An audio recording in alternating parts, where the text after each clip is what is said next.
Today, I notified the Prime Minister that I've ripped up the supply and confidence agreement. Canadians are fighting a battle for the future of the middle class. Justin Trudeau has proven again and again he will always cave to corporate greed. The Liberals have let people down. They don't deserve another chance. There is an even bigger battle ahead. The threat of Pierre Poilievre and Conservative cuts from workers, from retirees, from young people, from patients, from families. He will cut in order to give more to big corporations and wealthy CEOs. The fact is, the Liberals are too weak, too selfish, and too beholden to corporate interests to fight for people. They cannot be the change. They cannot restore the hope. They cannot stop the Conservatives, but we can. In the next federal election, Canadians will choose between Pierre Poilievre's callous cuts or hope. Hope that when we stand united, we win. That Canada's middle class will once again thrive together. In Canada, we take care of our neighbors. That's who we are. I've embraced that value my whole life. I'm running for Prime Minister because together we can and will stop Conservative cuts.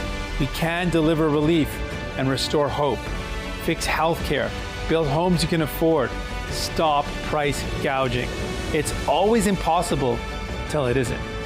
It can't be done until someone does it. If we're together, nothing is impossible. And we won't let them tell us it can't be done. Big corporations and wealthy CEOs have had their government. It's the people's time. Well, that sounds very portentous. What's happening? Is he going to force an election? He didn't quite say, did he? Well, today we had some reactions to him. Let's start out with Justin Trudeau himself. Here's Trudeau's reaction. Take a look. An election will come in the coming year, hopefully not till next fall.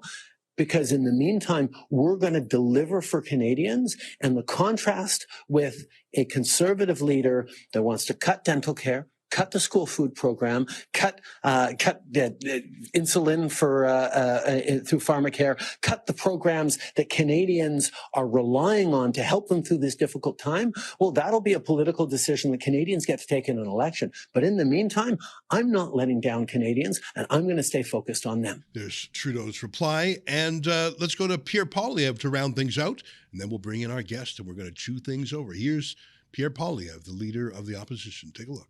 And now, Sellout Singh has pulled a stunt. The Sellout Singh stunt today, where he came out and claimed that he was wrong, that the coalition was a bad, costly idea, but he refuses to commit to voting for a carbon tax election. So my message to Sellout Singh is this. If you're serious about ending your costly carbon tax coalition with Trudeau, then commit today to voting for a carbon tax election at the earliest confidence vote in the House of Commons. That way we can have a carbon tax election where Canadians will decide between the costly coalition of Trudeau and Sellout Singh that tax your food, punish your work, take your money, double your housing costs, and unleash crime and drugs on your street.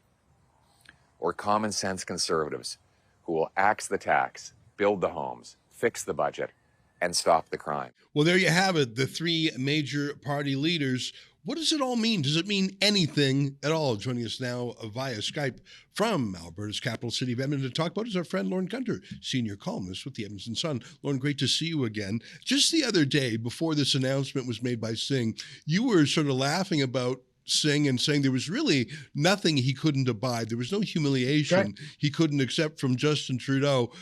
It was almost like you had a premonition. Remind us what you were saying right before Singh buckled. So in 1983, Brian Mulroney beat Joe Clark out of Clark's job.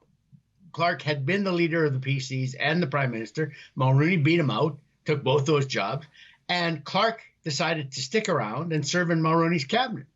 And then in 1991, Mulroney put Clark in charge of negotiating a new constitutional deal among the provinces except Quebec that would then be presented to Quebec.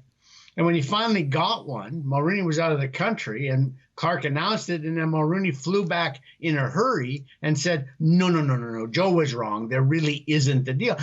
The man had an infinite capacity for political humiliation.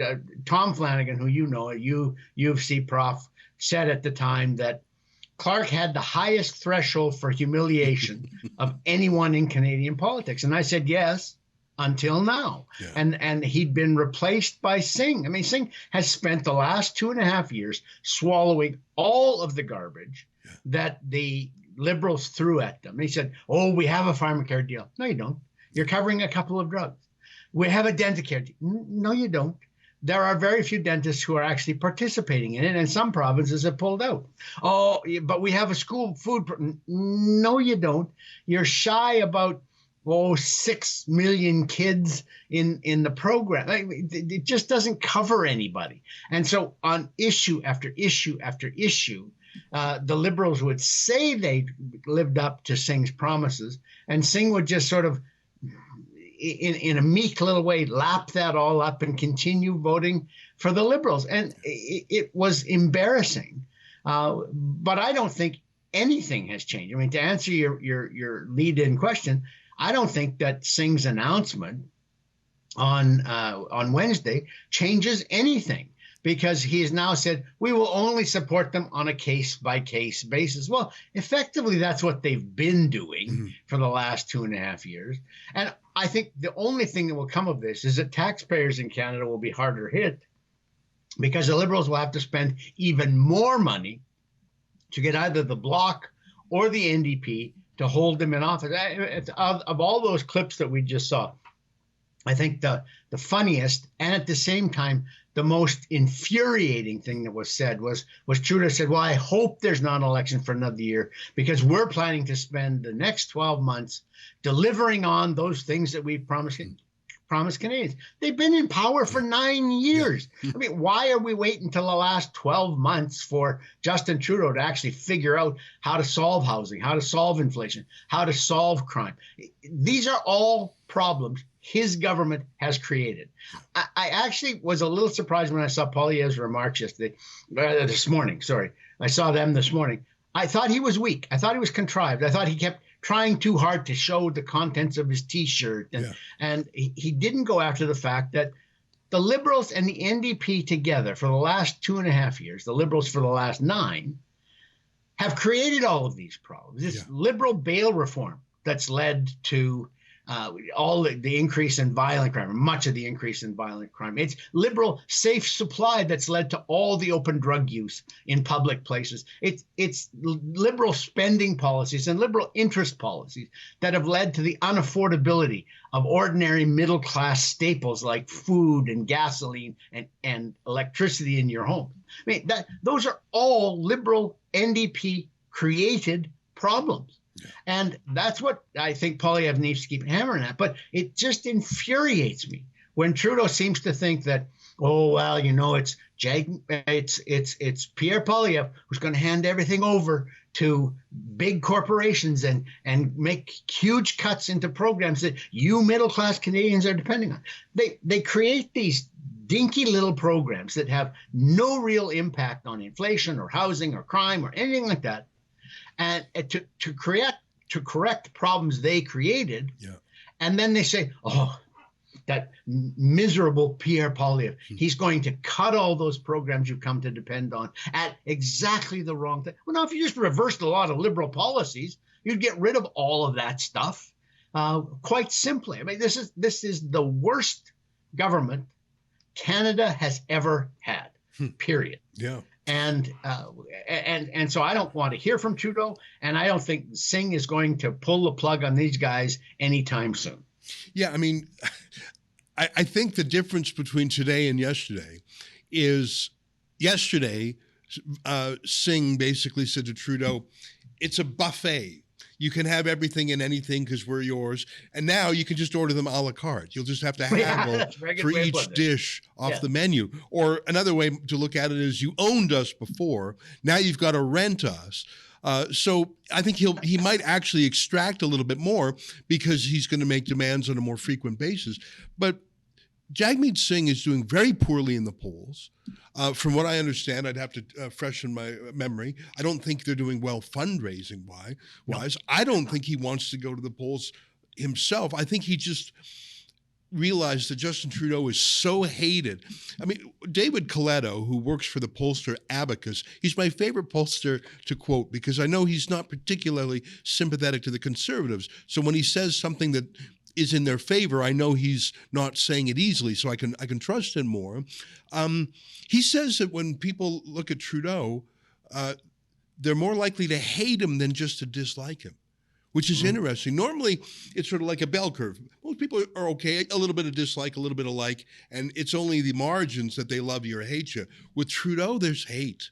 I think it's people feeling let down, people feeling disillusioned, people just sick of him, sick of that voice, sick of that dramatic actor style, sick of how he never takes any blame. I just think that Jagmeet Singh has finally realized that he is hitched to the most hated man in politics, and he wants to get a little bit of room between them, but he doesn't want to stop supporting him. That's my view. No, I think that's right. And the NDP do not want to go to an election now because, as you said, in the last 2 months, over the summer of 23, it was the Liberal support that collapsed, completely collapsed. You could see it in the polls day after day after day. They came down and down and down and down. They have never recovered from that. This summer, it was the NDP that came down and down and down. They've lost about a quarter of the support that they had going into summer. And I bet you that doesn't come back either. So Singh is hoping against hope that if he pulls away from Trudeau a little tiny bit, he will raise his party standing up at least high enough that they can win the same 25 seats that they won last time. Because right now they're headed for about 13 or 14 seats. They get half their caucus, which is 26 members. Half their caucus is in BC. They are at risk of coming out of BC with only 4 or 5 seats. So he's hoping that if he gets a little distance from Trudeau, he can get back up to at least no net loss from the 2021 election. And they have their fundraising. You're correct in saying that it's collapsed too, because why would you give money to the NDP if all you're going to get out of that is reinforcement of Liberal policies? So he had to sort of show that, and he said it in that video, I tore up the agreement. Yeah, so what? Yeah, but you're still effectively abiding it.